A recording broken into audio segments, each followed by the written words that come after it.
안녕하세요. 사업보고서 읽어주는 남자 잔돈사냥꾼 TV입니다. 오늘 살펴볼 기업은 현대중공업 지주의 중간 지주사 역할을 하는 한국조선해양에 대해서 살펴보는 시간을 갖도록 하겠습니다. 시작됐으면 바로 시작해 볼게요. 한국조선해양의 기업의 적정 주가에 대해서 절대평가 방식으로 계산해 봤는데요. 일단 현재 주가가 주당 91,100원이고 실제 2022년 예상 ROE가 마이너스 2.32%가 나오기 때문에 적정 주가를 계산할 수 없는 상황이었고요.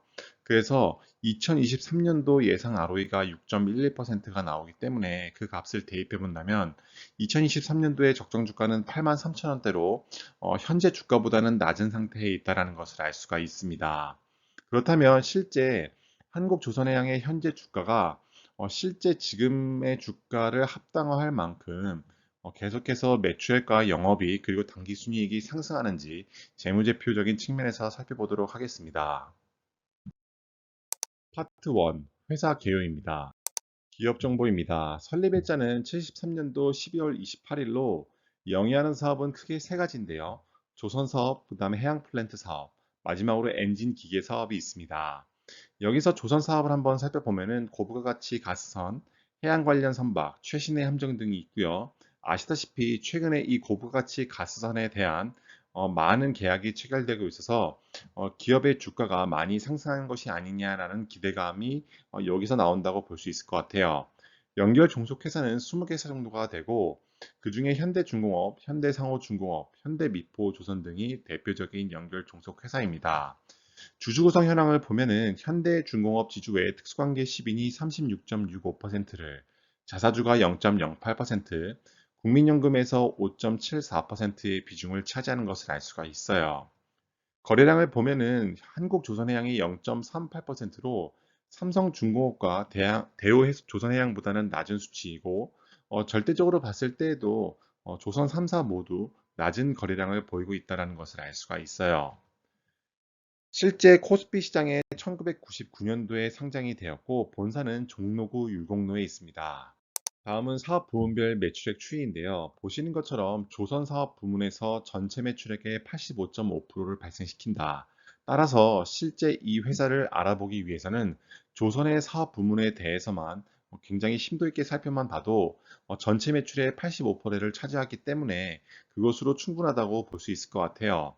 그린 에너지 같은 경우에는 실제 전체 매출액의 3.8%에 불과하기 때문에 10%가 넘어가는 시점부터 그린 에너지가 얼마만큼 향후 한국조선해양의 매출에 영향을 미칠지에 대해서 살펴보면 도움이 될 것 같습니다.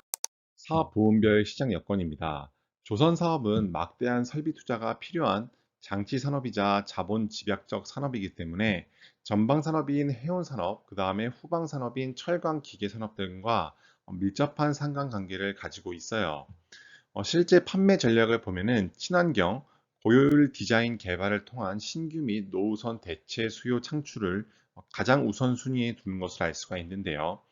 그것도 그럴 것이 LNG선과 같은 것이 고부가 가치, 다시 말해서 실제 판매 가격 대비 이익의 단가가 상대적으로 높기 때문에 IMO 2025와 발맞추어서 이런 친환경 고효율 디자인에 관련된 선박들을 많이 발주하기 위해 노력하고 있다는 것을 알 수가 있어요. 하지만 주요 원재료 가격 추이를 보면은 19년도, 20년도, 그 다음에 21년도로 넘어가면서 스틸 플레이트 가격이 굉장히 많이 뛰고 있다라는 점은 조선 부문에서 조금 아쉬운 점이라고 볼 수 있을 것 같아요. 계속해서 단가를 올려야 되기 때문에 조선 사업 같은 경우에서는 계속해서 발주되는 새로운 선박에 대한 가격을 올려야 되고 가격을 올린다는 것은 선박을 구매하는 입장에서는 부담 요소로 작용할 수 있기 때문입니다. 당해 사업 연도 가동률 한번 살펴볼게요. 조선에서 현대중공업 같은 경우에는 63.6%, 삼호중공업은 87.9%로 상대적으로 높은 가동률을 보이고 있고, 현대미포조선은 75.7%, 그 다음에 현대비에트남 쉽빌딩 코퍼레이션은 91.9% 정도의 가동률을 보이고 있는 것을 알 수가 있어요. 시장 점유율 추이를 보면은 2021년도 기준 현대중공업과 삼호중공업, 미포조선을 포함한 이 세 개사가 약 한 40% 정도의 비중을 차지하는 것을 알 수 있어요. 대우조선해양이 22.4%, 삼성중공업이 28.8% 정도의 비중을 갖고 간다는 것을 알 수가 있습니다. 파트 2, 재무제표 분석입니다. 한국조선해양의 자산, 부채, 자본의 연도별 증감률에 대해서 살펴볼게요. 우선 우측 상단에 각 항목별 증감률을 살펴보면은 자본금이 매년 4.6%씩 성장할 때 자본은 3%씩 역성장했다는 것을 알 수가 있어요. 다시 말해서 증자를 계속해서 해왔는데 실제 회사의 지배주주 지분의 자본은 깎여 나갔다라는 것을 알 수 있습니다. 그렇다라는 것은 실제 회사의 이익잉여금이 쌓여가지 못했다, 영업을 제대로 하지 못했다라는 것을 알 수가 있습니다. 부채 같은 경우에도 마이너스 3%씩 역성장한 것을 알 수가 있는데 실제 2021년도 기준으로 살펴보면은 이 회사의 지배주주 지분의 자본이 9조 8천억 원일 때 부채는 14조 8천억 원 정도가 되는 것을 알 수 있어요.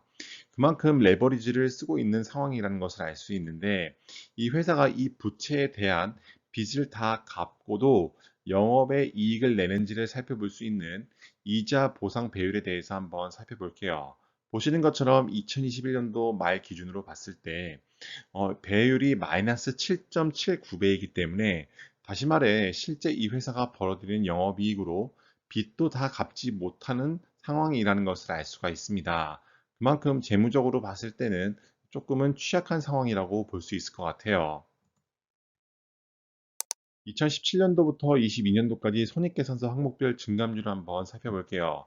매출액은 매년 3.3%씩 성장할 때 매출 원가는 4.2%씩 성장을 해서 두 값을 뺀 매출 총이익은 마이너스 12.3%씩 역성장한 것을 알 수가 있고 판관비 같은 경우에는 마이너스 2.6%씩 역성장했기 때문에 두 값을 뺀 영업이익은 실제 플러스 147억 원을 2017년도에 발생시켰지만 2022년도에는 마이너스 3,578억 원으로 역시나 영업이익도 마이너스 상황인 것을 알 수가 있어요. 당기순이익도 실제 플러스로 시작해서 마이너스로 끝났기 때문에 계산 자체를 할 수가 없어서 0.0%로 표시가 되어 있고 당기순이익이 2022년도 기준 예상 당기순이익이 마이너스 2,800억 원으로 영업이익과 똑같이 마이너스 상태를 보여주는 것을 알 수가 있습니다. 자산부채 자본을 영업 성격과 비영업 성격으로 나누면 다음과 같은데요. 19년도에는 2.50%의 ROIC가 20년도와 21년도에 넘어가면서부터 당기순이익이 마이너스이기 때문에 계산조차 할 수 없는 상황인 것을 알 수가 있습니다. 다만 비영업 성격의 순자산은 19년도에는 4조 4천억 원일 때 2020년도에는 5조 4천억 원, 그 다음에 2021년도에는 5조 7천억 원으로 조금씩 소폭 증가한 것을 알 수가 있습니다. 따라서 실제 한국조선해양이 어느 사분면에 속했는지를 살펴보면은 19년도에는 D사분면 윗자락에 위치해 있다는 것을 알 수가 있고 20년도에는 더 밑에 자락, 다시 반등해서 2021년도에는 조금 더 윗부분에 위치해 있다는 것을 알 수 있어요. 다만 19년도와 20년도, 21년도 모두 D사분면에 머물러 있다는 것은 실제 이 회사가 퍼포먼스를 잘 보여주고 있지는 않다라고 볼 수가 있을 것 같습니다. 실제 통장에 얼마가 들어왔고 투자했는지를 살펴볼 수 있는 영업활동 및 투자활동 현금 흐름입니다. 우선 보시는 것처럼 당기순이익의 연도별 추이를 살펴보는 것이 도움이 될 텐데요. 17년도에는 2조 6천억 원이었던 당기순이익이 계속해서 마이너스 추이를 가서 2021년도에는 마이너스 1조 1천억 원이 된 것을 알 수 있어요. 17년도에 비해서 21년도가 실제 차이로 보면은 3조 7천억 원의 마이너스가 발생했다라는 것을 알 수가 있고 실제 회사 측면에서 봤을 때는 엄청난 누적 적자가 발생했다라고 볼 수가 있을 것 같습니다. 그렇다면 같은 기간 동안 영업활동 현금 흐름은 어떤 추이를 보였는지 살펴보면 도움이 될 것 같은데요. 2021년도에는 실제 당기순이익이 마이너스 1조였지만 영업활동 현금 흐름은 플러스 8,300억 원으로 실제 영업의 질 측면에서 봤을 때는 선방했다라고 볼 수 있을 것 같아요. 문제는 당기순이익이 21년도에서 22년도로 넘어갈 때 적자폭을 만회한 만큼 영업활동 현금 흐름도 업사이드로 올라갔으면 좋았겠지만 문제는 다시 영업활동 현금 흐름이 마이너스로 곤두박질 쳐서 마이너스 4,670억 원대가 될 것으로 예상이 되고 있다라는 점입니다. 따라서 실제 주가 측면에서 봤을 때는 영업활동연금 흐름도 좋지 않은 상황이기 때문에 하방 압력이 더욱더 클 것으로 예상이 됩니다. 프리캐시 플로우 측면에서 봤을 때에도 실제 이 회사의 영업할 잉여연금 흐름이 2021년도에는 플러스 4,500억 원인데 2022년도에는 다시 마이너스 8,700억 원으로 마이너스를 크게 하락 반전한 것을 알 수가 있어요. 그래서 한국조선해양은 최근 3년 동안 주가가 마이너스 6%씩 역성장을 했고 코스피 대비 퍼포먼스가 더욱더 낮은 것을 알 수가 있습니다. 파트 3 적정 가치 및 제한입니다. 실제 현재 주가와 적정 주가를 비교해 보는 시간인데요. 보시는 것처럼 한국조선해양은 앞에서 살펴봤듯이 현재 주가가 91,100원대에 거래가 되고 있고 2023년 기준 적정 주가가 83,000원대이기 때문에 현재 주가가 적정 주가보다 업사이드에 있다는 것을 알 수 있어요. 현대중공업 같은 경우에도 비슷한 추이를 보이고 있고 삼성중공업은 더 심한 상황이고 미포조선도 같은 추이를 보이는 것을 알 수 있습니다.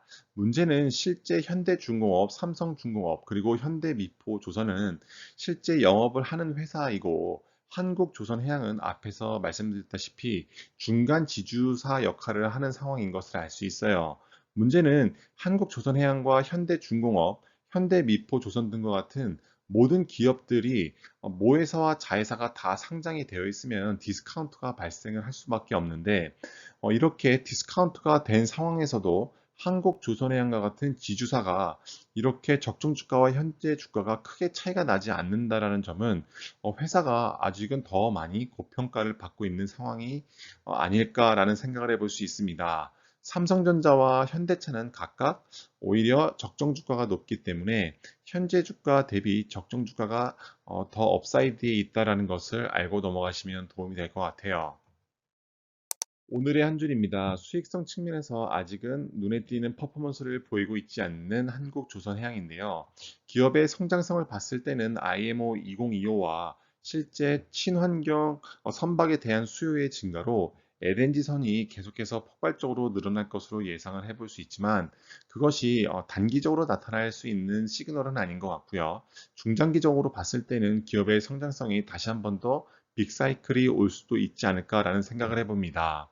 문제는 저평가 여부 측면에서 봤을 때 실제 이 회사가 돈을 많이 벌어들이지 못하고 오히려 마이너스를 치고 있는 상황에서도 주가가 너무 많이 가고 있기 때문에 저평가 측면에서 봤을 때는 별 한 개가 적당할 것으로 보여집니다. 배당 성장성을 봐도 최근 5년 동안 단 한 번도 배당을 하지 않았기 때문에 배당 성장성은 없다라고 보시면 될 것 같아요. 재무 건전성을 봤을 때도 별 두 개가 적당할 것 같은데 실제 이 회사가 이자 보상 배율이 마이너스 7점 몇 배를 찍었다는 점과 회사가 계속해서 영업이익과 당기 순이익 측면에서 마이너스 상황을 벗어나지 못하고 있다는 것은 재무 건전성 측면에서는 조금 마이너스적인 요소라고 보면 좋을 것 같아요. 지금까지 한국조선해양 분석 영상 봐주셔서 감사하고 해당 영상이 도움이 되셨다면 구독과 좋아요 그리고 댓글 부탁드릴게요. 감사합니다.